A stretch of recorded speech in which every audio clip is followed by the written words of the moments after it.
thank you for the invitation. Thank you for having me. We are not going to discuss specifically about addiction in my lecture, but I will give overview about digitizing neuromodulation and thinking about TDCS as a mobile mental health device.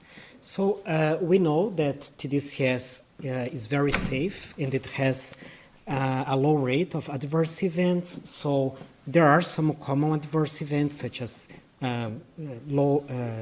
such as itching, skin redness, tingling, and burning sensation, but they are all mild and well tolerated. We know that there is no significant risk of hypomania and mania, and there are virtually no serious adverse effects, so basically seizures that can occur, although very rarely, to TMS, but not for TDCS. Regarding consensus of TDCS efficacy, there were recent reviews, systematic reviews, and meta-analysis showing that TDCS is effective in depression and is probably effective in several other disorders. Not going to discuss this in detail. However, there are some mixed results thinking about randomized clinical trials. So, for instance, our earlier trial where we compare escitalopram versus TDCS in terms of non-inferiority, we were able to show that this TDCS was superior to placebo, but it was less effective than escitalopram. And then, unfortunately, we had recent results from clinical trials showing that TDCS was not more effective than shunt TDCS. So this is an example of one big trial. We have another trial that we have recently published where TDCS was not effective in the third trial from Germany. So whether or not TDCS is effective, given these more recent results, it's an open question. But there are also methodological issues thinking about on-site TDCS trials. These on-site sessions, they require physical space and available personnel to do the sessions. So, for instance, if we think that we can stimulate 3 patients per hour for 20 sessions, this is like 3 patients per hour per month, the same issue as TMS. There is the need of dislocation, the commute to the clinical center. This limits recruitment. Several parameters plus therapies can be tested when we think about pharmacological studies, but for TDCS, this would be very expensive trials. So there are issues when doing clinical trials comparing TDCS versus pharmacological therapies. This is not passing. Okay. So early in these 2020s, people start to think, oh, okay, can we apply TDCS remotely?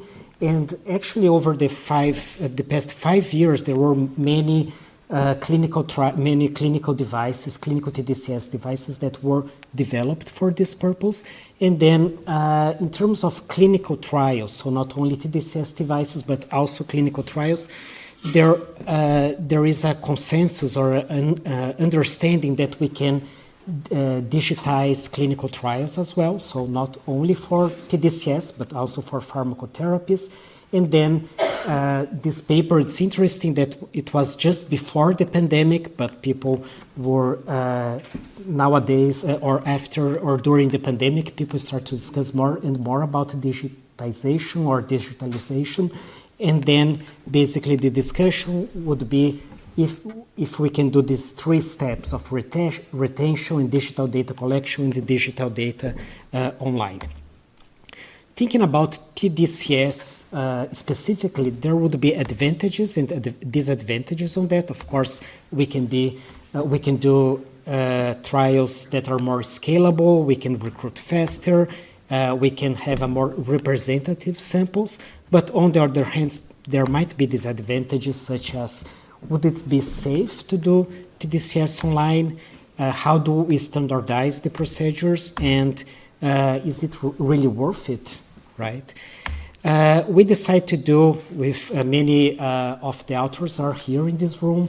Hamed helped us to do this consensus statement. So this is the Delphi panel. Actually, Delphi is a strange name because it comes from the Oracle of Delphi. So basically, these are specialists looking to a crystal ball and trying to understand where or not, and making a consensus about doing TDCS using digital trials.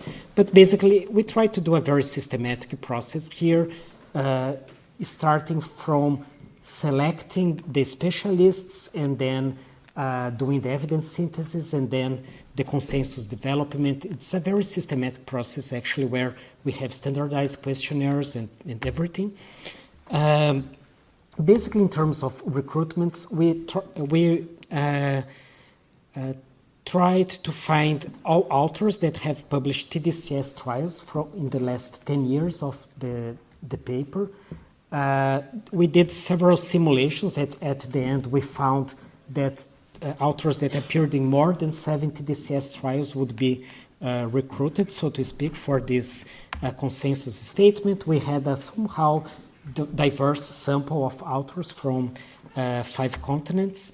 Then we also involved the industry, so companies were asked about things that the TDCS device would have, such as USB, Wi-Fi, Bluetooth connectivity.